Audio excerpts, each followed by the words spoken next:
Good morning বন্ধুরা, আশা করছি তোমরা সকলে খুব ভালো আছো। তো একদম সকাল থেকে শুরু করে ফুল ডে ভ্লগ নিয়ে তোমাদের কাছে চলে এসেছি। একজন হোম মেকার হিসেবে, একজন মা হিসেবে, একজন ওয়াইফ হিসেবে যা যা কর্তব্য থাকে সারাদিনে, সেই সমস্ত বিজি শিডিউল তোমাদের সামনে তুলে ধরাই হচ্ছে আমার চ্যানেলের কাজ। আর আমার সঙ্গে সবাই ভীষণভাবে রিলেট করতে পারে। শুধু একজন দুজন সাবস্ক্রাইবারের কথা আমি বলবো না, প্রত্যেকটা ম্যাক্সিমাম জন আমার বান্ধবীরা বলে যে কিছু না কিছু ক্ষেত্রে তারা আমার সাথে মিল পায়। তো এখানেই আমার সার্থকতা। আর দেখো, চাটা খেলাম, গল্প হলো, ওই টাইমটা যেরকম হয় প্রত্যেক দিন। তারপরে কিচেনে চলে এসেছি, কারণ ব্রেকফাস্ট বানাবো আজকে। আমাকে খুব তাড়াহুড়ো করতে হবে, কারণ বেরোবো আমি আর আমার হাজব্যান্ড প্ল্যানেডে যাব একটু দরকারে। তো সেটা তো তোমাদের পরে দেখাচ্ছি। তার আগে ঘরের যা যা কাজকর্ম সেই সমস্ত কিছু কমপ্লিট করবো। আর আমার মিক্সার গ্রাইন্ডারটা গেছে মানে একটু সমস্যা হয়েছে আর কি। তো ঠিক আছে, ওটা এখন ঠিক হয়ে গেছে, কিন্তু এই মুহূর্তে কাজ করছিল না, সেই জন্য একটু বলছিলাম ওকে দেখে দেওয়ার জন্য, কিন্তু সেই মুহূর্তে একদমই কাজ করেনি। আমি মশলাপাতি কিছুই করতে পারিনি। আর অনেকভাবেই ও ট্রাই করলো, কিন্তু কিছু হলো না। তো আমার গামলার মধ্যে যে যে বাসনপত্রগুলো ছিল সেগুলো আগে ফাঁকা করে নিলাম, মানে রাতে ডিনারের পর যে বাসনগুলো বেরোয় সেগুলো ক্লিয়ার করে আমি চলে এসেছি। এখন চা খাওয়ার পরে যে বাসনগুলো বেরিয়েছে সেগুলো ধুয়ে নেব, কারণ এরপর ব্রেকফাস্ট করব, আবার ব্রেকফাস্টের বাসন বেরোবে। তো আমি ওই জন্য কী করি, যখন যা যা বাসনপত্র বেরোয় সেগুলো ভালো করে মেজে ধুয়ে একেবারে রেখে দিই, নাহলে আমার ছোট্ট জায়গায় কাজ করতে খুব অসুবিধা হয়। আর দেখো, সমস্ত বাসনপত্রগুলো ধোয়া হয়ে গেছে। এরপরে আমি ব্রেকফাস্টের রেডি করব। তো ব্রেকফাস্ট রেডি করবার আগে একবার গ্যাসটা ভালো করে আমি ওয়াইপ করে নিই, ভালো করে পরিষ্কার করে মুছে নিই। যতবারই রান্না করি আমি ততবারই মুছি। সে একটু জল গরম করলেও আমাকে মুছতে হয়, কারণ দু এক ফোঁটা জল পড়ে, আর ওখানে ছাপ পড়ে গেলে দেখতে না খুব খারাপ লাগে। এটা আমার অভ্যেস হয়ে গেছে। তো এরপরে আমি ব্রেকফাস্টের জন্য আটা মাখবো। আমাকে তোমরা অনেকেই কমেন্ট করেছো যে পায়েল তুমি দই দিয়ে রুটি খাও। হ্যাঁ, আমরা সকালবেলা ব্রেকফাস্টে ম্যাক্সিমাম দিনই দই দিয়ে রুটি খাই। যদি কোনো তরকারি হলো, না হলেও কোনো অসুবিধা নেই, হয়তো কলা নিয়ে নিই একটা, বা এমনি দই দিয়ে রুটি খেতেও আমাদের ভীষণ ভালো লাগে। তো ম্যাক্সিমাম ক্ষেত্রেই আমরা চিনি দিয়েই খাই, মিষ্টি করেই খাই, আর সাথে কলা থাকেই, না হলে হয়তো একটা কিছু তরকারি বা আলু ভাজা এরকম কিছু একটা করে নিই। তো সেরকমই একটু হেলদি ব্রেকফাস্ট করবার চেষ্টা করি, একটু ভারীভাবে ব্রেকফাস্ট করি, তাতে শরীরে এনার্জি থাকে, সারাদিনের কাজের এনার্জি পাওয়া যায়। আমি একটা জিনিস খেয়াল করেছি, আমি যেদিন ব্রেকফাস্ট ভালো করে করি না সেই দিনই কিন্তু আমার কাজের এনার্জিটা একদম ডাউনে থাকে। তো আমাকে তোমরা বারবার জিজ্ঞেস করো না যে আমার কাজের রহস্যটা কী করে আমি এত কাজ করে থাকি সারাদিনের মধ্যে। এতগুলো কাজ হয়তো খুব অল্প অল্প করে করি, কিন্তু অনেক কাজই থাকে মাথার ওপর প্রেশার। তো হয়তো এটাই হবে তার রিজন, কারণ আমি বরাবর ছোটো থেকেই ব্রেকফাস্টটা করতাম সবসময় হেলদি, রুটিটাই থাকে তাতে ম্যাক্সিমাম। তোমরা খেয়াল করবে খুব রেয়ার আমি লুচি খাই, খুব রেয়ার। হয়তো মায়ের কাছে গেলাম সেদিন লুচি খেলাম, বা খুব কম। ম্যাক্সিমাম দিন আমরা রুটিটাই প্রেফার করি। আর তো দেখো, দেখতে থাকো।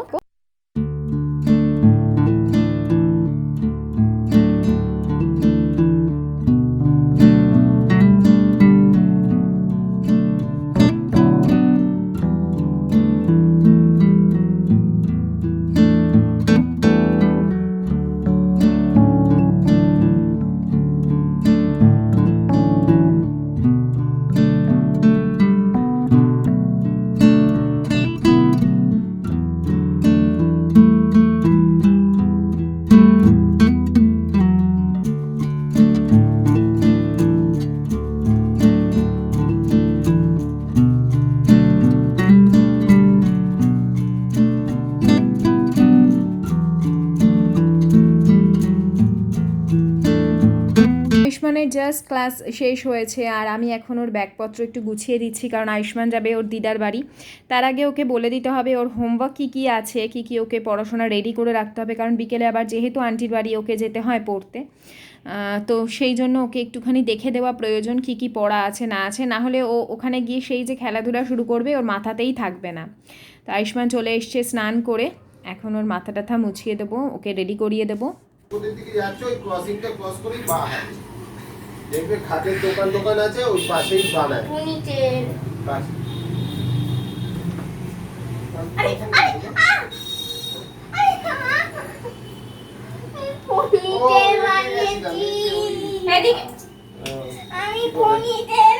কাঠের টেবিলটা বানাতে দিয়েছি না, ওই ওখানে গেছিলাম। এদিকে আয়। হ্যাঁ সচিনকে দিয়েছি, আমি সচিন মনে কথা বলেছি। এখানে দাঁড়াতে বলেছি না? সচিনকে বাড়িতে আসিনি তো কালকে। দাঁড়াও স্থির হয়ে। কি হয়েছে? হ্যাঁ ফ্ল্যাট দুটো দেখে নেবো। আর বলছি নিতে হবে। মাছটা তো সাদের মতন হয়ে গেছে, কালো মাছটা। কালো মাছটা স্ট্রেট হয়ে দাঁড়া। আমরা দুটো কালো মাছ দিয়ে দেবো, হ্যাঁ? না, কালো মাছ নেবো না। কেন? না, আরে মা, কালো মাছ ভালো না। আরে দুটো অনেক ভালো লাগবে না। গোল্ডফিশ আর ব্ল্যাক ফিশ। তো আমরা বেরিয়ে পড়েছি, আর অনেক দিন পর আমরা যাচ্ছি পার্ক স্ট্রিটে। অনেক দিন পর, প্রায় 1-1.5 বছর বাদে আমরা গেলাম। আর এখন রিক্সাতে আছি, মেট্রো করে যাব যেহেতু, তো এখান থেকে বাড়ি থেকে রিক্সা নিয়ে নিলাম। আর খুব ভালো লাগে, দুজনে বেরিয়েছি। ভেবেছিলাম বেশ কিছু শপিং টপিং করব, কিন্তু করতে পারিনি, এত ভিড়। আর একদিন যাব, যখন পুজোর শপিং করব সেদিন, তখন আর একদিন যাব, সেই মেন্টাল প্রিপারেশন নিয়ে তখন যেতে হবে। আর অনেক কিছু দেখলাম। আর আমাদের যেহেতু খুব আর্জেন্ট ছিল, যেতেই হতো একটা কাজের জন্য, তো সেই জন্যই আরও যাওয়া। তো আমরা মেট্রো স্টেশনে পৌঁছে গেছি।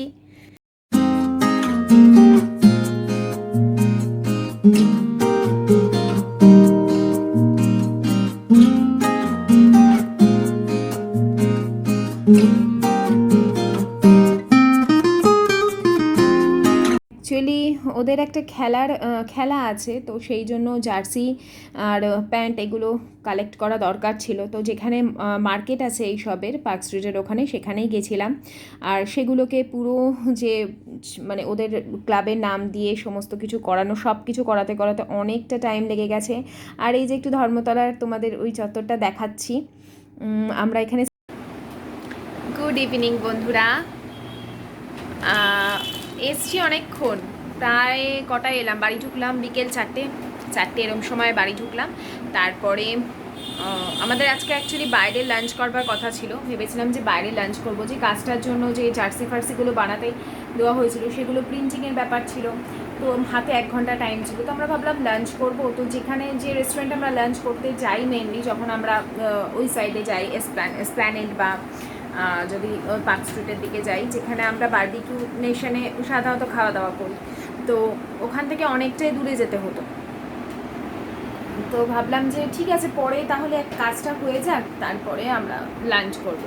এদিকে 1 ঘন্টা মতন টাইম কীভাবে কাটাবো, তো ওখান থেকে আমরা ওই চিকেন সসেজ, ব্রেড এইসব খেলাম ওই নিয়মরে থেকে। ওই খেয়েই পেট ভরে গেছে, আর কিচ্ছু খেতে পারিনি। তো লাঞ্চ আমরা সেভাবে বাইরে কিচ্ছু করিনি। এখন আমার একটু খিদে পাচ্ছে, এখন বাজে সন্ধ্যায় 6:30। তো এসে রেস্ট করলাম, আমার এডিটিংয়ের ইউটিউবের কিছু কাজকর্ম ছিল সেগুলো কমপ্লিট করলাম। আয়ুষ্মানকে ওই বাড়ি থেকে মানে মায়ের কাছ থেকে নিয়ে এলো আশিস, নিয়ে আসার পর ও তো খুব কান্নাকাটি, আজকে পড়তে যাব না। সে তাকে বুঝিয়ে সুঝিয়ে পাঠানো হলো যে তোমাকে এই দেবো ওই দেবো, এই সমস্ত অনেক কিছু বলে টলে পাঠানো হলো। আর ও বাড়ি থেকে ও সমস্ত কিছু খেয়েটে এসছে। আর আমি এখন খাবো ম্যাগি, ভাবলাম চা খাই, তারপর ভাবলাম না, চা খাবো না, চা না খেয়ে ম্যাগিটাই খাই। ম্যাগিটা খেলে একটু পেটটাও ভরবে। আর দুধ চা খাবো এখন, তো পেটটা ফুল হয়ে যাবে, কিন্তু পেট তো ভরার জায়গা হবে না, কিন্তু আমার কষ্ট হবে, প্রবলেম হবে, অ্যাসিডিটি হয়ে যাবে। তো সেই জন্য এখন সন্ধে হয়ে গেছে, এরপরে আমার রাতের ডিনার বানাতে হবে, কাজকর্ম করতে হবে। তো ভাবলাম না, এবার একটু এনার্জি নিয়ে উঠে পড়ি। তো তোমাদের আমি আগেও বলেছি যে সব সময় সন্ধ্যের পর থেকে আমার কাজে কর্মে খুব এনার্জি আসে। আমার ঠিক সন্ধ্যের পর থেকেই মনে হয় নতুনত্ব কিছু খাবার বানাই, নতুনত্ব কোনো ডিশ ট্রাই করি, বা স্পেশাল কিছু একটু বানিয়ে রেখে দিই সবার জন্য, যাতে দরকার মতো খেতে পারে।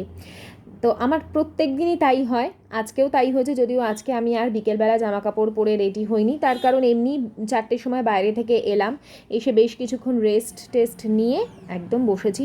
এখন সবজি কাটতে, আলু পটলের তরকারি করব। তো আমি ঘরে বসেই সমস্ত সবজিগুলো কেটে নিচ্ছি, কারণ রান্নাঘরে বেশ গরমই লাগছে। যতই বৃষ্টি হোক না কেন দেখো গরম কিন্তু কমছে না বিন্দুমাত্র। আর এখানে আমি জলে একবার করে ধুয়ে নিচ্ছি, তা বলে শুধু একবারের জলেই আমি সবজি ধোবো না, বারে বারে গিয়ে আবার রান্নাঘরে ধুয়ে নেব। তো যে এমনিতেও আমি যখন ফ্রিজে সবজি রাখি আমি কিন্তু ধুয়েই রাখি, এখন তো ধোয়াটা মাস্ট। আর তো এখন আয়ুষ্মান চলে আসবে। আর ফাইনালি শুরু হয়ে গেছে পূর্ণিমা নাকি গো? পূর্ণিমা, তুমি সারাদিন দৌড়ঝাঁপ করেছো, আর হবে না?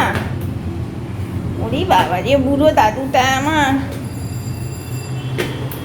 তো কত দাদুটার পড়াশোনা করে করে লাইন বাই লাইন দুটো কি বোঝাতে সময় দিতে হবে।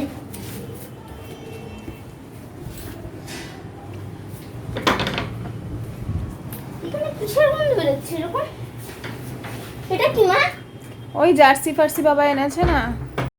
তো আমার অনেক বোন বান্ধবীরা যারা রেসিপি চাও যে আমি রুটির সঙ্গে কি কি তরকারি বানাই, তো এই তরকারিটাও সকালবেলা ব্রেকফাস্টে এবং রাতে ডিনারে ট্রাই করতে পারো। তেলে আমি দিয়ে দিয়েছিলাম জিরে ফোড়ন এবং তেজপাতা, তার সাথে পেঁয়াজ কুচি করে কাটা, সেটা ভালো করে ভেজে নেওয়ার পর টমেটোর সাথে অল্প লবণ দিয়ে দেবো, তাতে টমেটোর যে প্রসেসিংটা রান্না হওয়া সেটা খুব ফাস্ট হয়ে যায়। এরপরে কিছু শুকনো মশলা দিয়ে দিলাম জিরের গুঁড়ো, ধনের গুঁড়ো আর লঙ্কার গুঁড়ো, হলুদ গুঁড়ো দিয়ে একটু ভালো করে কষাবো। আমি সামান্য পরিমাণ আদা রসুন বাটা দিয়েছিলাম, সেটা আমার কোনো কারণে স্কিপ করে গেছে ভিডিওটায়। দেওয়ার পর মশলাটাকে খুব ভালো করে কষিয়ে নিয়ে আমি কিন্তু আলু পটলটা দিয়ে দিলাম। চাইলে তোমরা আলু পটলটা আগে ভেজে নিতে পারো, তাতে তেলটা একটু বেশি লাগে, আমি তেলটা কম দেবো বলেই এই প্রসেসে করি। তারপর জল দিয়ে এরপর যতক্ষণ না সবজিগুলো সেদ্ধ হবে ঢেকে রাখবো, ব্যাস রান্না মোটামুটি কমপ্লিট। শেষ হওয়ার আগে খালি গরম মশলাটা দেবো।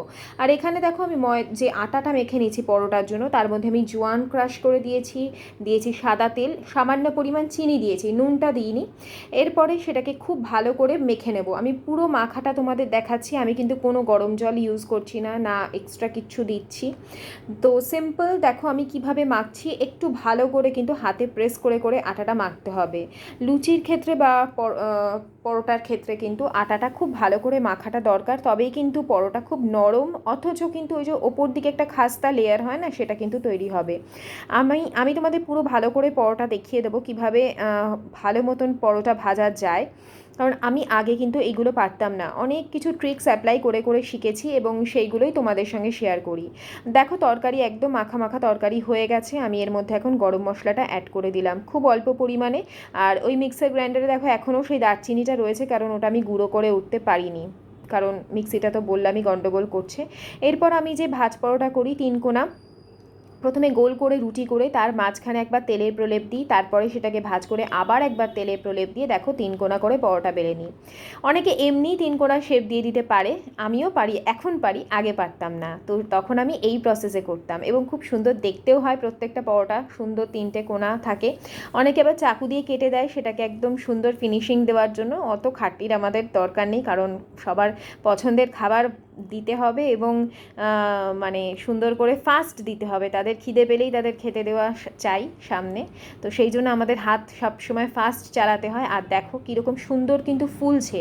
পরোটা ভাজার জন্য কিন্তু একটু টাইম দিতে হবে, প্রত্যেকটা কোনা কোনা সুন্দর করে চেপে চেপে, দরকার পড়ে ফ্লেমটাকে স্লো করে হলেও সুন্দর করে ভাজতে হবে, তবেই দেখো এরকম লাল লাল সুন্দর পরোটা হবে। অনেকে ময়দার খাও, তারা ময়দার খেতে পারো, আমি তো বলেইছি আমি হোয়াইট জাতীয় জিনিসপত্র অ্যাভয়েড করি, কারণ ওয়েট মেনটেনের ব্যাপার থাকে, এছাড়াও হেলদি এগুলো আর কি। আটা যত হোয়াইট জিনিসকে অ্যাভয়েড করতে পারবে খাবারের ক্ষেত্রে ততই কিন্তু ভালো বলে আমার মনে হয়। মানে এই ধরো ময়দা, চিনি, সল্ট, এগুলো রিফাইন্ড অয়েল।